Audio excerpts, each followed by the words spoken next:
All right, Jim, for our next question slash topic, it's actually something I want to ask you about because I've been looking into this a little bit. And I just heard from Tim Hornbaker, the noted wrestling historian, the author of several fantastic wrestling books. Have you been following what's gone on with the Wrestling Hall of Fame in Wichita Falls, Texas?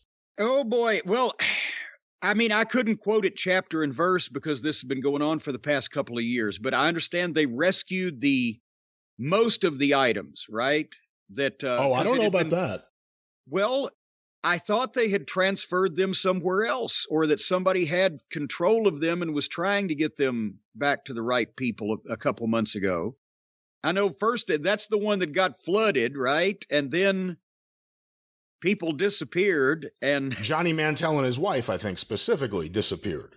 Well, and did anybody check the crawl space? But what's going on? I have a letter here that Tim Hornbaker sent out to various wrestling historians because everyone's been wondering about this. I'll read you some of this. Last Thursday, I visited the storage rooms in Wichita Falls, and Lori, I'm trying to see what her full name is. There's a woman named Lori that's been helping him out. Gave me a tour of the former home of the Pro Wrestling Hall of Fame.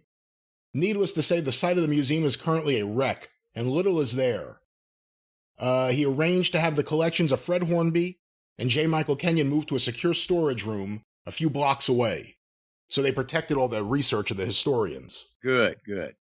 The museum was much bigger than I expected, but it is a death trap now, with lights hanging from the ceiling, crumbling walls, and other dangers that could seriously injure someone. Lori believed that being in that space too long was making her sick, and I believe her. There is a room full of mannequins, and another that was tagged by thieves who had broken in and stolen items. We rode the elevator up to the 3rd floor, and expected to do so going down. However, as we were leaving, we quickly learned that the elevator was no longer in service, and someone was now trapped inside on another floor. Oh, Jesus Christ. When we got outside, the fire department was pulling up. I don't mean to laugh, but he's a good writer. I spent a good amount of time in the main storage room, and I got a pretty good look at everything. It does appear that the material has been picked through, and things were in disarray. There were boxes of newsletters, such as The Observer and The Torch, Tom Burke's Global, and other publications. There were 2 or 3 big boxes of wrestling books, and most of them were modern. There were boxes of results and research, but it appeared to be mostly from Fred Hornby's collection. There were Wally issues, Steve Yohe's publications, or Yo, as I think it's supposed to be pronounced, and other similar material. I couldn't directly pinpoint a great deal of J. Michael Kenyon's research, but there seemed to be much of Fred's work there. Tim paid for 2 months of storage for all that material to be put away. This is the interesting stuff here, too. As for what is currently left in the rooms, in the main room there are more newsletters, a box of clippings, books, and other paperwork. In the second room, there are plenty of VHS tapes, garbage, broken glass, and some furniture. Mick Foley's couch is there. In the first room, there's a box or 2 of posters.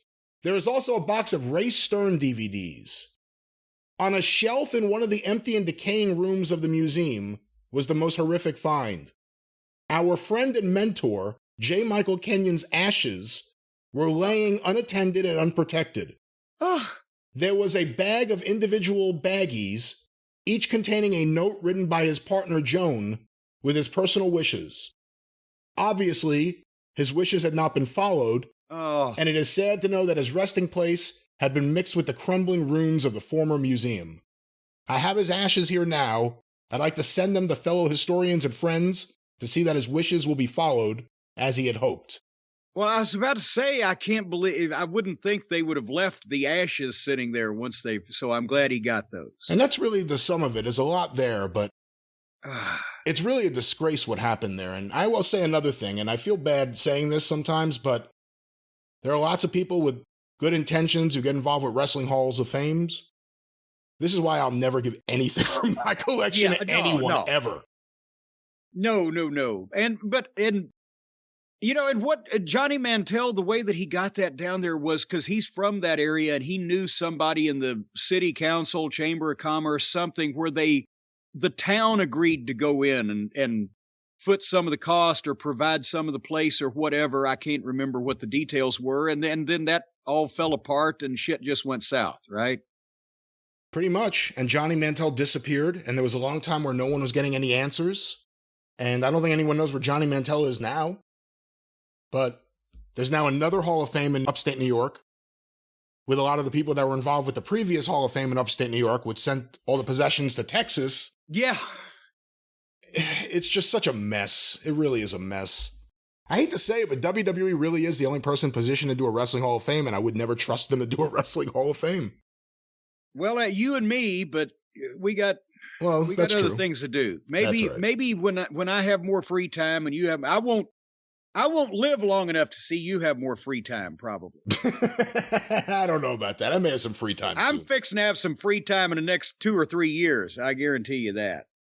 So what are your thoughts on this whole situation? Any closing thoughts on this situation and what people should do with their stuff? I mean, Notre Dame's out there. Notre Dame, obviously, is the Jack Pfeffer collection, which has been carefully put there. Now, there's no one who curates it who really knows wrestling, but they know the material, from what I gather.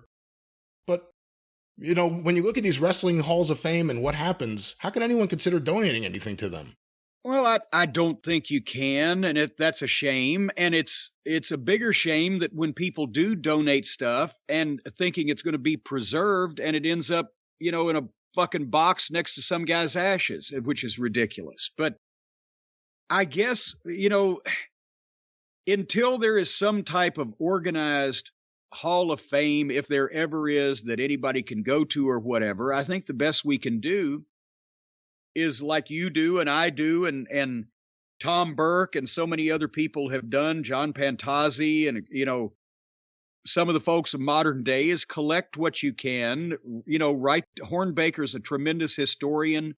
Scott Teal's been doing great work. Advanced Nevada just sent me a new book, Uncontrolled Chaos. It's an entire, and we're going to talk about this on the experience. I'm not trying to blow a plug because I don't even know how you order it right now, but it's an entire telephone book-sized book on the history of wrestling in the entire country of Canada, province and territory by province and territory. And we've got to keep all that stuff alive is what I'm saying, and keep it available somehow, either in the published books or in some type of online form. And at least then, if dedicated collectors have the actual memorabilia, then everybody can have access to the knowledge and the information, and the memorabilia can be saved. And, you know, it just may never be in one central location. And let me just plug Tim's Patreon here, patreon.com/Tim Hornbaker, because he puts up a lot of amazing research and he does everything out of his own pocket. Like, he just went down there and paid for the storage and went down there to try to see what he could do to help. That's out of his own pocket. He does a lot of great stuff. So patreon.com/Tim Hornbaker.